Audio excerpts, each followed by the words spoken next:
Olá, seja bem-vindo ao Política Brasil. Aqui analisamos os principais acontecimentos da política nacional, tudo o que ocorre em Brasília e da política internacional.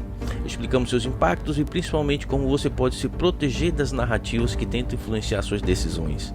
Informação com responsabilidade privilegiada, sem viés. Vamos junto. Passo o microfone para você mais uma vez, Silvio Navarro. Deputado, queria fazer mais uma pergunta, aproveitando a enorme audiência e inclusive o que está no chat. Então, eu vou reproduzir e vou colocar o senhor numa enrascada. Numa situação normal, o presidente Jair Bolsonaro é candidato, né, numa situação constitucional normal, o presidente Jair Bolsonaro é candidato em 2026. Não sendo candidato, qual é o plano para 2026? O senhor está pronto para disputar a presidência? Obrigado pela pergunta, Navarro. Muitas pessoas me perguntam isso e eu busco não dar eco na minha rede social, porque de fato eu acredito que a inelegibilidade de Jair Bolsonaro ela será revertida e ele será candidato em 2026. E eu pretendo, né, eu sou um servidor público, eu sou escravo da vontade popular, né, da vontade daquele segmento que eu represento, agora dos pouco mais de 700 mil votos que eu recebi. O que eles falarem para eu fazer, eu faço. Agora, com relação à presidência, se o Bolsonaro mandar, eu voto em qualquer pessoa, né? Eu nem me preocupo com isso, porque de maneira bem tranquila, o que ele mandar fazer, eu farei. Porque uma característica que eu prezo muito, Navarro, é pela humildade, né? E eu sou humilde o suficiente para entender que, mesmo tendo 5 anos de Polícia Federal, sendo formado pela FRJ, né, advogado, tendo servido na fronteira, na Polícia Federal, agora estou no meu 3º mandato de deputado federal, eu tive o privilégio de ver de perto como é que funciona uma cadeira de presidente da República durante 4 anos. E isso daí não é uma pessoa que tem a ambição de sentar naquela cadeira maluca da cabeça. Se você olhar o quanto que o Jair Bolsonaro envelheceu, né, de 2017, 2018 para agora, é algo colossal. Então, eu sei que aquela experiência que ele adquiriu, mesmo que eu tenha visto bem de perto, isso não se transfere, né, somente através da troca, do intercâmbio de experiências. Então, assim como o Trump falou que está muito mais preparado agora do que estava no primeiro mandato, o Bolsonaro fala a mesma coisa.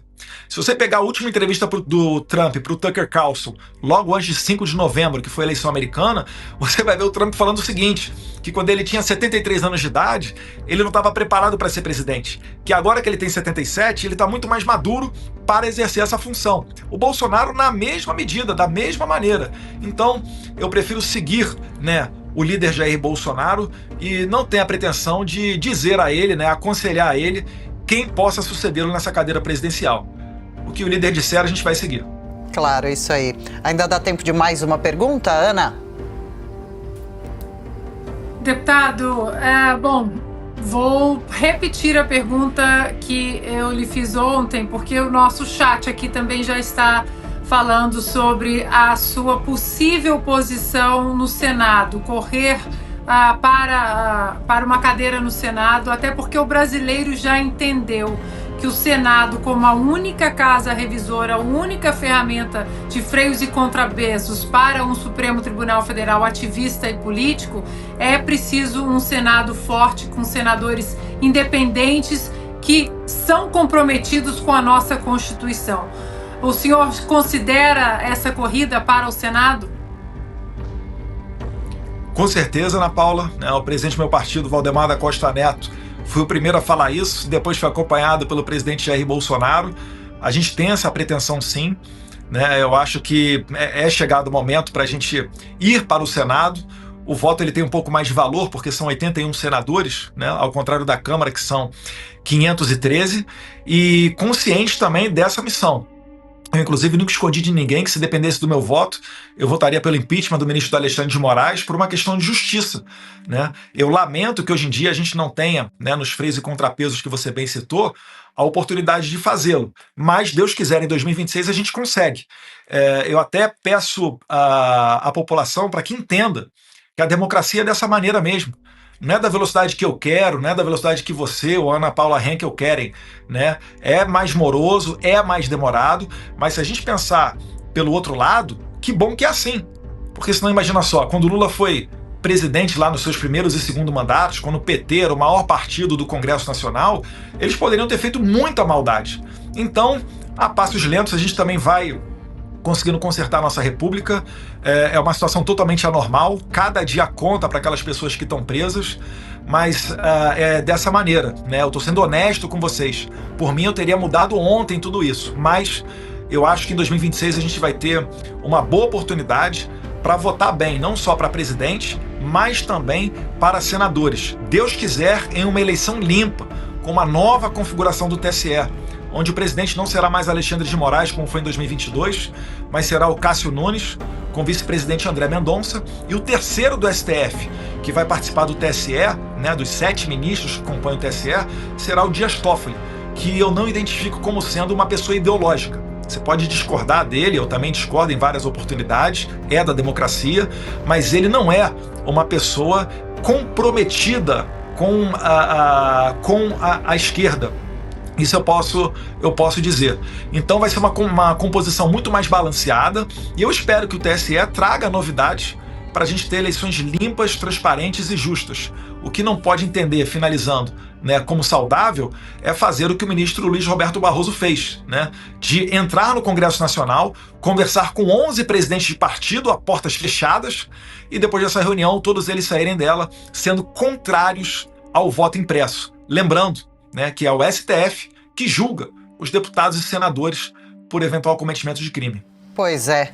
Mais uma participação, Piotr? 104 mil telas com a gente, hein? Deputado, só para aproveitar esse ponto, claro que nós temos 2026, isso pode mudar a configuração do Senado, a tendência é essa e, claro, a relação pode ser outra, mas até 2026 não há mais nada a fazer. Eu estou falando do ponto de vista de discussão de bastidor, que acontece em Brasília. O Supremo hoje é um órgão político, ele se transformou nisso por livre e espontânea escolha, o que é lamentável, que não é esse o papel a ele dado pela Constituição. Mas o Congresso tem falado, por exemplo, não há divergência dentre os ministros do Supremo que possa pelo menos colocar e tornar público esse tipo de absurdo que está acontecendo hoje no país, dessa invasão de prerrogativas pelo Supremo, invasão de prerrogativas do Congresso Nacional, sobretudo da Câmara. O senhor agora, por exemplo, vive uma ameaça de ter o passaporte apreendido por uma decisão de ministro supremo sem nenhum amparo, não se tem nenhuma lógica para que isso ocorra. Aliás, o movimento já é estranho, ainda mais nesse momento o senhor já se debruçou e já explicou vários pontos. Mas o senhor não vê nenhum movimento em que a gente possa ter uma reação por parte institucional de outros ministros do Supremo diante de abusos ou completamente decisões fora da lei que estão sendo tomadas pelo Supremo Tribunal Federal hoje? Com relação ao impeachment, eu sou pouco crente de que possa ir adiante, né? Principalmente por conta dessa composição do Senado. Agora, pode ter certeza, os parlamentares discutem isso a todo tempo, né? A gente teve alguns avanços, a Carol Detona, enquanto presidente da CCJ, né, deputada federal do nosso partido de Santa Catarina, ela colocou adiante PEC para limitar poderes do STF. É sempre imaginado, é sempre pensado, é discutido isso nos bastidores. O problema é que a gente não vive uma situação normal para aprovação de um projeto de lei. Pega o meu exemplo, né? Eu sou um deputado federal que não cometi nenhum crime, absolutamente nenhum crime. Já sei nos bastidores que o COAF virou minha vida de cabeça para baixo, não encontrou nada, né? Vocês acompanharam as matérias do Glenn Greenwald, publicadas na Folha de São Paulo, né? Onde aqueles juízes, desculpe o termo aqui, porcaria, né? Como Marco Antônio e André Vieira, que também estão sendo bem circulados os nomes deles aqui fora, discutiram com o cara da inteligência, um outro porcaria, né? Eduardo Tagliaferro, uma maneira de me condenar. Como não tinha como me condenar, queriam me vincular, né, com o senhor Cerimedo, que é, inclusive, a pessoa que fez parte do marketing do presidente Javier Milei, para tentar me condenar, dizendo que a gente faz parte de uma grande trama internacional antidemocrática, já que o Cerimedo criticou a eleição de 2022 no Brasil. Olha só como, né, que eles estavam arquitetando a minha prisão.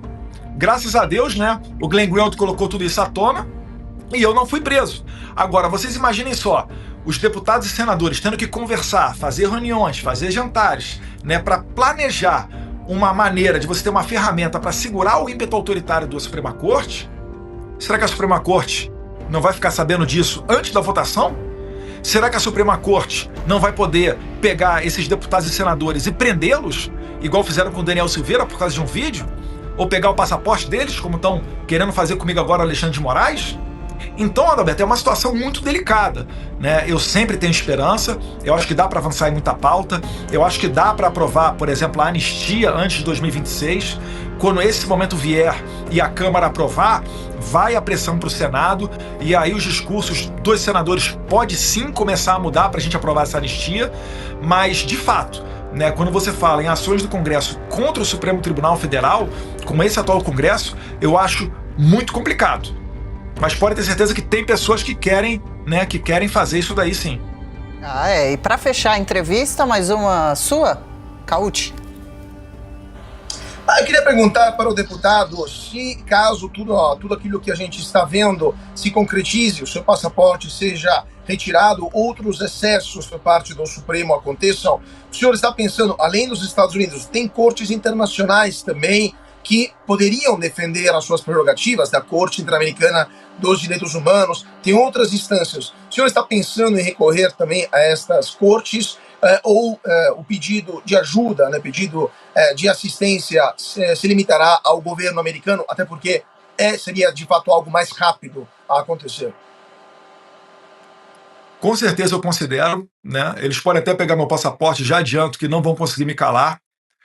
Vou continuar em contato com as pessoas que eu tenho, com as autoridades internacionais, para denunciar esses absurdos, e eles já estão avisados, todos eles, absolutamente todos eles, de que se alguma coisa acontecer comigo, né, para eles levantarem as suas vozes e fazer, né, um coro internacional para conseguir expor essa ditadura do Brasil. Se for necessário ser preso para fazer isso daí, que seja, né? Eu sempre falo, né, eu não sou o bambambam, não sou o herói não, mas o nosso maior exemplo, Jesus Cristo, veio à Terra e foi crucificado. Ele que veio trazendo a verdade. Né? E o que imaginar de nós, né? Será que nós realmente merecemos buscar por conforto? É uma maneira de ter uma vida cristã? Eu não vejo dessa maneira. Então eles podem tentar sim fazer essas atrocidades contra mim, né? Autoridades de fora dos Estados Unidos já estão cientes, e entrar em tribunais internacionais. Isso já está sendo feito, né? O advogado Daniel Silveira entrou na Corte Interamericana de Direitos Humanos da OEA. A gente teve recentemente a vinda do Pedro Vaca, que é o relator para a liberdade de expressão da OEA, graças a essa pressão que começou lá atrás, há quase 2 anos atrás, com a deputada Carla Zambelli, né? Que depois tentou voltar à OEA e estava sem seu passaporte. Então, tudo isso daí já está acontecendo. O problema é que na maioria dessas cortes, né, em Haia, na OEA, né, ou em São José, na Costa Rica, na comissão ou na corte, é exigido como requisito você esgotar as vias judiciais normais do país para que daí então, com trânsito em julgado, você recorra a esses tribunais internacionais. Né? Então, vamos ver como é que vai se desenrolar tudo isso. Mais uma vez, eu espero que o Brasil não chegue a esse ponto, mas se chegar, haverá, né, a equiparação oficial do Brasil igual às autoridades da Venezuela, do regime da narcoditadura de Nicolás Maduro.